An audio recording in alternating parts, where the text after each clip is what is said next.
এইবার চলেন আমরা কনসেপ্ট নাম্বার 2 তে চলে যাই। ভাইয়া পাওয়ার যদি জোর থাকে, মানে এম এর মান যদি জোর হয়, তখন কি করব? ধরো sin to the power 4 sin square বা cos to the power 4 cos square cos to the power 6 এই টাইপের যদি ফাংশন থাকে, তখন আমরা কি করব?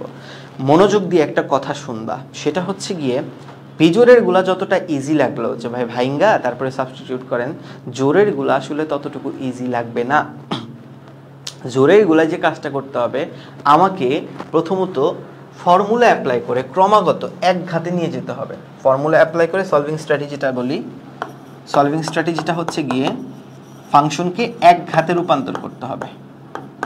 ফাংশনকে একঘাতী ফাংশনকে মানে লিনিয়ার ফাংশনে রূপান্তর করতে হবে, এবং তার জন্য এই যে দুইটা ফর্মুলা তুমি ছোটবেলায় শিখছো ট্রিগোনোমেট্রিতে, সেই দুইটা ফর্মুলা তোমাকে অ্যাপ্লাই করা শিখতে হবে। কোন দুইটা ফর্মুলা? একটা হচ্ছে 2 sin স্কয়ার x এর ফর্মুলা, যেটা কিনা 1 - cos 2x, এবং আরেকটা হচ্ছে 2 cos স্কয়ার x এর ফর্মুলা, যেটা কিনা হচ্ছে 1 + cos 2x। এই ফর্মুলাগুলো ব্যবহার করে ফাংশনকে অ্যাট এনি কস্ট কি বানাতে হবে? লিনিয়ার বানাতে হবে। কারণ আমরা যখন ইন্টিগ্রেশনের বেসিক কথা শুনছিলাম, তখনই বলছিলাম যে এইভাবে করে হচ্ছে ফাংশনকে লিনিয়ার বানাতে হয়, ঠিক আছে? সো এই হচ্ছে আমাদের সলভিং স্ট্র্যাটেজি, ঠিক আছে? সো আমরা জাস্ট কি করব, যেহেতু পাওয়ার বিজোড়, তো আমরা এই ফর্মুলাগুলো অ্যাপ্লাই করে কি করতে পারি বলো? দ্বিঘাত থেকে একঘাতে যেতে পারি। এরকম বারবার যখন এই সেম কাজ রিপিটেটিভলি চালাবো, তখন যে কাজটা হবে, একটা সময় পর ফাংশনটা লিনিয়ার হবে। অ্যান্ড একটা সময় পর যখন ফাংশনটা যে লিনিয়ার হবে, তখনই কেবলমাত্র আমরা হচ্ছে ইন্টিগ্রেশন করতে পারবো। এর আগে আমার ইন্টিগ্রেশনে হাত দেওয়া যাবে না।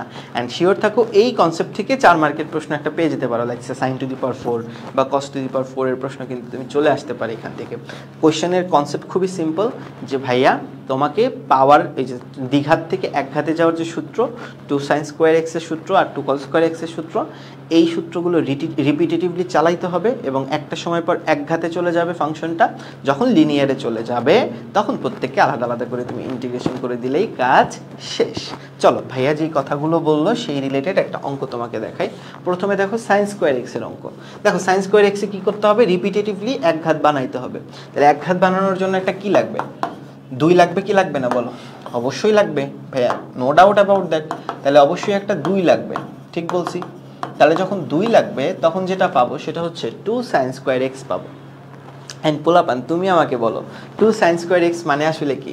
2 sin স্কয়ার x মানে আসলে 1 - cos 2x।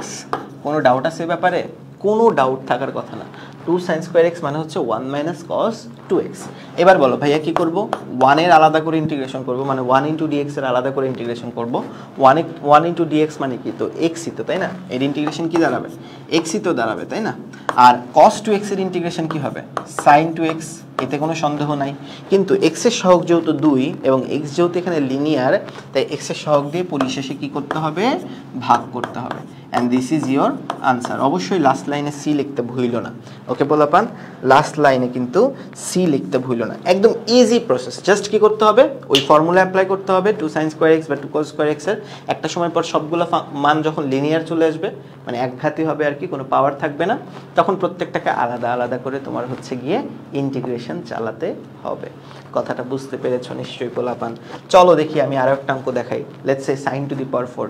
এই কোশ্চেনটা প্রচুর আসে পরীক্ষাতে, ঠিক আছে? sin টু দি পাওয়ার 4টা কিন্তু খুবই গুরুত্বপূর্ণ কোশ্চেন, ঠিক আছে? পরীক্ষাতে কিন্তু প্রচুর আসবে, তো এটা ভালো মতো প্র্যাকটিস করতে হবে। কিভাবে করি একটু দেখো।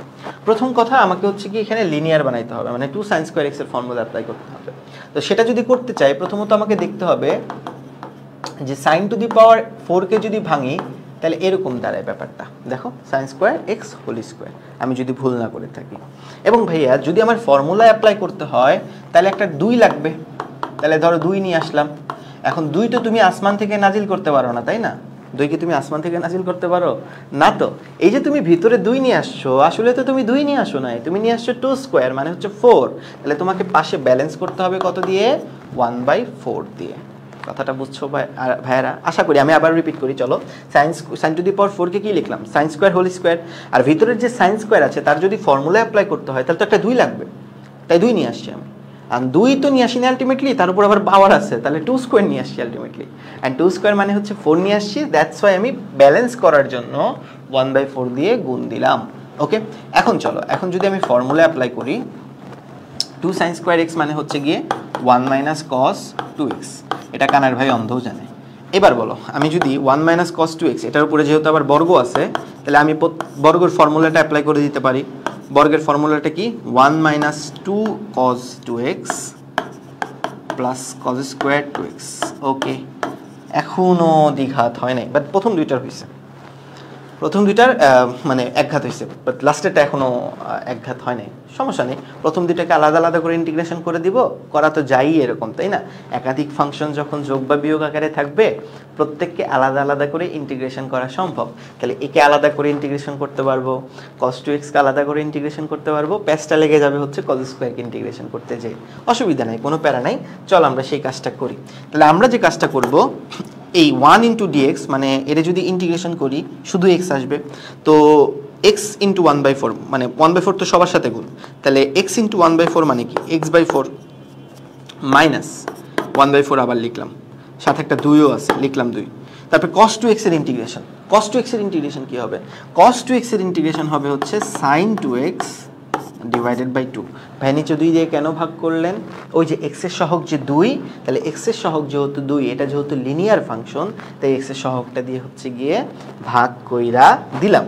ঠিক আছে জনগণ, আর প্যাচটা লেগে যাবে হচ্ছে আবার এই জায়গাটাতে, এই যে এইটাকে, ঠিক আছে? প্যাচ লেগে যাবে এখানে, এখানে এখনো কাজ শেষ হয়নি আর কি, বুঝছো? মানে দ্বিঘাতটা এখনো লিনিয়ার হয় নাই। অসুবিধা নাই, সমস্যা নাই, আমরা করব, অসুবিধা নাই। তো দেখো, তো প্রথমত এটা যেটা দাঁড়াবে সেটা হলো এরকম দাঁড়াবে, 1/4 sin 2x প্লাস, এখানে যে কাজটা আমি করতে পারি, মনোযোগ দিয়ে শোনো, এখানে যে কাজটা আমি করতে পারি, 2 একটা নিয়ে আসতে পারি, পারি কিনা বলো? একটা 2 কিন্তু নিয়ে আসতে পারি এখানে, তাহলে আবার ওই যে একঘাতের যে সূত্র সেটা অ্যাপ্লাই করতে পারবো আমি। মানে এই কাজটা তোমাকে রিপিটেটিভলি চালাইতে হবে যতক্ষণ না পর্যন্ত একঘাত হয়, সোজা কথা, বুঝতে পেরেছো? তাহলে সেই কাজটা যদি করি, তাহলে এটা হয়ে যাবে 1/8, এখানে একটা 2 নিয়ে আসলাম, ঠিক আছে? বুঝছো কেন 1/8 হইলো? ওই যে একটা 2 যে নিয়ে আসছি ব্যালেন্স করার জন্য 1/8 লিখছি, আগে থেকে যেহেতু 1/4 ছিল আর কি। তাহলে ভাইরা বলতো দেখি, এটা যদি সমাধান করি, একটু বড় দেখছি, মানে বিজোড়ের যে পাওয়ার ছিল তার চেয়ে এটা একটু বড় আর কি। তাহলে আমি যদি সমাধান করি, তাহলে আলটিমেটলি কি দাঁড়াবে? এটা যেটা দাঁড়াবে 1 প্লাস cos, এখন কি 2 হবে না 4 হবে? 4 হবে পিচ্চিরা, তাই না? কারণ যা অ্যাঙ্গেল থাকবে তার ডাবল হবে, তাই না? তাহলে এটা হবে 4x। ওকে, ঠিক আছে, একটা ইন্টিগ্রেশন সাইন। এবার আসো, প্রত্যেককে এখন কি করে দিব বলো তো দেখি, আলাদা আলাদা করে ইন্টিগ্রেশন করে দিব। তাহলে 1 ইন্টু ডিএক্স এর যদি আলাদা আলাদা করে ইন্টিগ্রেশন করে দিই, 1 ইন্টু ডিএক্স মানে কি? শুধু ডিএক্স এর ইন্টিগ্রেশন। ডিএক্স এর ইন্টিগ্রেশন কি হয়? এক্স হয়, আর তার সাথে একটা 1/8 যদি গুণ দেই, x/8 এর গুণ হবে, ঠিক আছে? প্লাস দিয়ে দ্বিতীয় পদের সাথেও তো 1/8 থাকবে, তাই না? 1/8 তো সবার সাথে গুণ, তাহলে cos 4x এর ইন্টিগ্রেশন হবে হচ্ছে sin 4x, এবং x এর সহগটা দিয়ে পরের শেষে ভাগ দিতে হবে, এটা তো তুমি নিশ্চয়ই জানো। এখন দেখো, x/4 x/8 এটাকে তুমি যদি যোগ করো, তাহলে দেখবা 3x/8 আসতেছে, কইরা দেখো, minus sin 2x divided by 4, ঠিক আছে, বুঝছো নিশ্চয়ই। অন দ্য আদার হ্যান্ড, এইটার যদি কাজ করি, তাহলে কি দাঁড়াবে? sin 4x divided by 32। So this is the answer. পরীক্ষায় কিন্তু এই অঙ্কটা প্রচুর আসে, ঠিক আছে? বারবার বলতেছি, এই ম্যাথটা কিন্তু পরীক্ষাতে প্রচুর আসে, ভালো মতো পারতে হবে কিন্তু এই অঙ্কটা, ঠিক আছে? জাস্ট কি করলাম, ততক্ষণ পর্যন্ত কাজ চালাইলাম যতক্ষণ না পর্যন্ত ফাংশনটা একঘাতে রূপান্তর হয়। যখনই লিনিয়ারে রূপান্তর হয়ে যাবে, কাজ আমার কমপ্লিট কিন্তু, ঠিক আছে জনগণ? আশা করি এই ম্যাথটাও আমরা প্রপারলি বুঝতে পারছি। এবার চলেন আমরা চলে যাই আরও একটা অঙ্কে। লেটস সে ধরেন 4 cos to the power 4 3x, এইটা অঙ্ক পরীক্ষায় চাইছে, এই অঙ্কটা পরীক্ষায় করতে বলছে, ঠিক আছে? তোমরা একটু sin টু দি পাওয়ার 4 এরটা, sorry cos to the power 4টা একটু HW করো, হ্যাঁ? cos টু দি পাওয়ার 4টা একটু HW করো, হ্যাঁ? cos to the power 4x dx এরটা HW, ঠিক আছে? নিজেরা কইরো বাসায়, ঠিক আছে পিচ্চিরা আমার? এবার চলেন এই অঙ্কটা একটু সলভ করি। ভাইয়া প্রথম কথা, কনস্ট্যান্টকে থাবর মেরে কোন পাশে নিয়ে আসতে হবে? বাহিরে নিয়ে আসতে হবে। যখন কনস্ট্যান্টকে থাবর মেরে বাইরে নিয়ে আসবেন তখন যেটা থাকবে সেটা হচ্ছে cos to the power 4 3x into dx। ঠিক আছে, বুঝছেন নিশ্চয়ই? এখন ভাইয়া তুমি আমাকে বলো, যদি আমি এটারে ইন্টিগ্রেশন করতে চাই, এই যে cos to the power 4 3x এটারে তো এইভাবেও লিখতে পারতাম কিনা বলো? এই যে cos square 3x whole square লিখতে পারতাম না? অবশ্যই লিখতে পারতাম, no doubt about that. cos square 3x dx লিখতেই পারতাম অবশ্যই ভাইয়ারা। এখন দেখো, একটা যদি 2 আমি নিয়ে আসি, 2 তো আর আসমান থেকে নাজিল করতে পারি না। 2 কি আর আসমান থেকে নাজিল করতে পারি? আমি তো আসলে 2ও নিয়ে আসি নাই, নিয়ে আসছি 2 স্কয়ার মানে 4 নিয়ে আসছি। তাহলে আমার পাশে ব্যালেন্স করতে হবে কত দিয়ে ভাই বলো দেখি? 1/4 দিয়ে ব্যালেন্স করতে হবে। এন্ড যেহেতু 1/4 দিয়ে ব্যালেন্স করতে হবে, একটু মনোযোগ দিয়ে দেখো, এই 4 কি হয়ে যাবে? কাটাকাটি চলে যাবে। এবং 4 যখন কাটাকাটি চলে যাবে তখন যেটা থাকবে সেটা হচ্ছে integration of 2 cos square 3x। 2 cos square 3x কে লেখা যায় হচ্ছে 1 প্লাস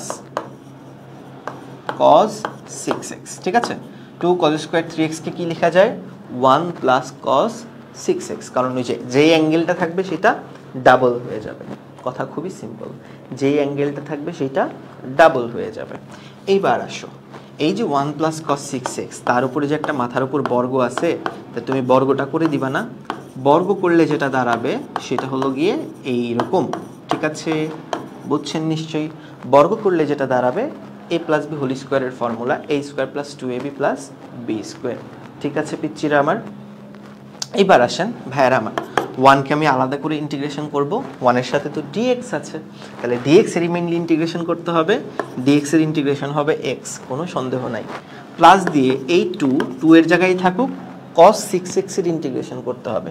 আমরা সবাই নিশ্চয়ই জানি cos 6 এর ইন্টিগ্রেশন হবে হচ্ছে গিয়ে sin 6x ডিভাইডেড বাই 6। নিচে কেন 6 দিয়ে ভাগ করা হলো পিচ্চিরা আমার? কারণ x এর সহগ ছিল 6 আর x এর সহগটা দিয়ে ভাগ করতে হয়, এটা আমরা জানি। সেম ভাবে এখানে যদি আমি এখন ইন্টিগ্রেশন করি, এই যে এই অঙ্কটার ইন্টিগ্রেশন করতে হবে, তাই না? এই পার্টটার ইন্টিগ্রেশন এখনো করা বাকি আছে। কেন? বিকজ এটার এখনো পাওয়ার একঘাত বা লিনিয়ারে আসে নাই আর কি। আসবে, সমস্যা নেই, কিছুক্ষণ ওয়েট করো, চলে আসবে। চলো কিছুক্ষণ ওয়েট করো, চলে আসবে। দেখো কিভাবে আসবে, খেয়াল করে দেখো। এটাকে আমরা লিখতে পারি sin 6x ডিভাইডেড বাই 3। আর এই যে cos স্কয়ার 6x, ভাইয়া এই জিনিসটায় আবারও একটা 2 নিয়ে আসতে পারি, কারণ ফর্মুলা অ্যাপ্লাই করতে হবে তো, তাই না? তাহলে যখন 2 নিয়ে আসবো তখন 1/2 দিয়ে ব্যালেন্স করতে হবে এবং সাথে dx যেমন আছে তেমনই। এবার আসেন পিচ্চিরা আমার সিমিলার ফ্যাশনে, 6x/3 এটা যেমন আছে তেমন। এইখানে আবারও ফর্মুলা অ্যাপ্লাই যায় না? আবারও কিন্তু ফর্মুলা অ্যাপ্লাই যায় এবং সেটা হয়ে যাবে 1 প্লাস cos, এখন ডাবল করলে কত হবে? 12 হবে, এতে কোনো সন্দেহ থাকার কথা না। এবং সেম আগের মতোই একাধিক ফাংশনের যখন ইন্টিগ্রেশন করতে হয় তখন আলাদা আলাদা করে প্রত্যেকটা ফাংশনের আমাদের ইন্টিগ্রেশন চালাইতে হয়। সেম ভাবে যদি আমরা কাজ করি তাহলে যেটা দাঁড়াবে সেটা দাঁড়াবে হচ্ছে গিয়ে এই টাইপের, হাফ ইন্টু, এখানে যদি ইন্টিগ্রেশন করি, এখানে ইন্টিগ্রেশন করলে যেটা দাঁড়াবে 1 ইন্টু dx এর ইন্টিগ্রেশন তো ultimately x plus half into cos 12x এর ইন্টিগ্রেশন কি হবে? sin 12x। cos 12x এর ইন্টিগ্রেশন হবে sin 12x এবং নিচে x এর সহগটা দিয়ে ভাগ করতে হবে, এটাও নিশ্চয়ই তুমি জানো। সো ফাইনাল যে রেজাল্ট আসবে half x into half x মানে হবে হচ্ছে 3x/2 plus sin 6x divided by 2 3 plus sin 12x divided by 24 and this is your final answer. অনেক কঠিন লাগলো কি? খুব কি কঠিন? আমার তো মনে হয় না খুব কঠিন। জাস্ট কি করব, দ্বিঘাত ফাংশনগুলোকে আস্তে আস্তে করে লিনিয়ার বানানোর চেষ্টা করব এবং একটা না একটা সময় পরে কিন্তু যে অঙ্ক অবশ্যই মিলবে। ঠিক আছে পিচ্চিরা আমার, বুঝতে পেরেছো নিশ্চয়ই? আশা করি তোমার বোধগম্য হয়েছে।